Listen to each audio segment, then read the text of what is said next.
trader, selamat datang di DidiMax Forex Insight, tempat di mana kita membahas peluang market forex setiap minggunya.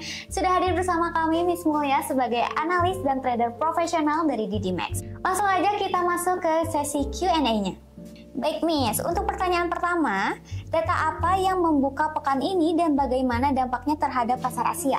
Oke, untuk pekan ini dibuka dengan rilis manufacturing PMI China yang diperkirakan naik tipis ke 49,6 dari sebelumnya 49,5.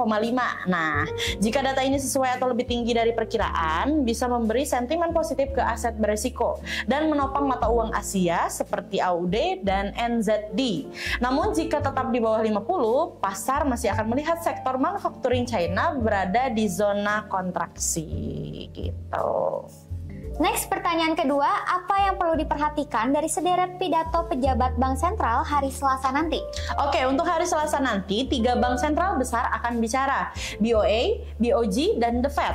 Ini bisa menjadi penentu arah GBP, JPY, dan USD. Jika Bailey atau Powell mengindikasi perlambatan ekonomi, pasar bisa memperkirakan pelonggaran kebijakan moneter lebih cepat. Nah, komentar dari dovish dari Powell ini bisa melemahkan USD menjelang rilis data tenaga kerja.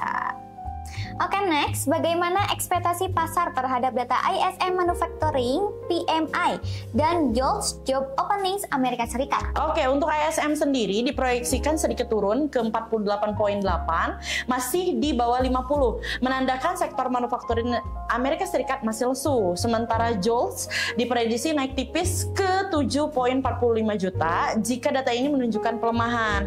Nah, bisa mendukung spekulasi pemangkasan suku bunga The Fed dan menjadi tekanan bagi USD.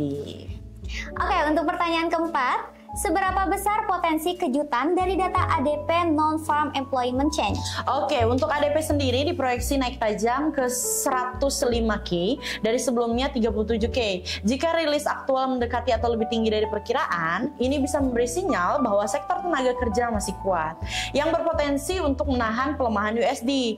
Nah, tapi jika jauh di bawah perkiraan, pasar bisa mempercepat ekspektasi dovish terhadap The Fed.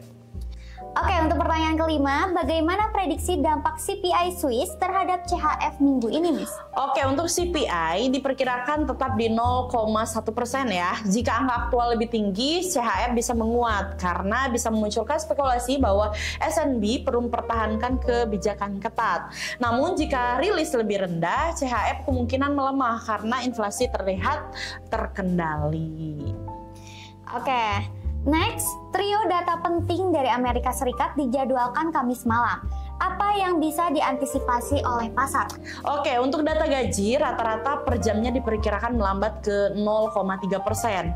NFP turun ke 120K dan tingkat pengangguran naik ke 43%. Kombinasi ini bisa mengindikasi mulai melemahnya pasar tenaga kerja. Jika realisasinya sesuai atau lebih buruk dari ekspektasi, USD beresiko melemah, sementara emas dan yen bisa mendapatkan dorongan. Oke, pertanyaan ketujuh, apa dampak potensial dari ISM Service PMI terhadap USD? Oke, untuk forecast naik ke 50,8 kembali ke atas level 50 yang menandakan ekspansi. Jika aktualisasinya sesuai atau lebih tinggi, bisa meredam kekhawatiran pasar terhadap resesi dan memberi kekuatan jangka pendek bagi USD. Namun hasil ini di bawah ekspektasi akan memperkuat tekanan dovish terhadap The Fed. Oke, pertanyaan terakhir, bagaimana strategi trading saat libur pasar Amerika Serikat pada Jumat 4 Juli? Nah, kebetulan pasar libur di tanggal 4 Juli itu dengan pasar Amerika tutup karena libur hari kemerdekaan ya. Volatilitas cenderung rendah dan volumenya tipis. Trader sebaiknya fokus pada manajemen resiko, hindari membuka posisi besar, dan mewaspadai pergerakan tidak wajar karena likuiditas yang minim. Sekian data-data penting yang bisa kita bahas di Forex Insight minggu ini. Semoga bermanfaat. Happy trading!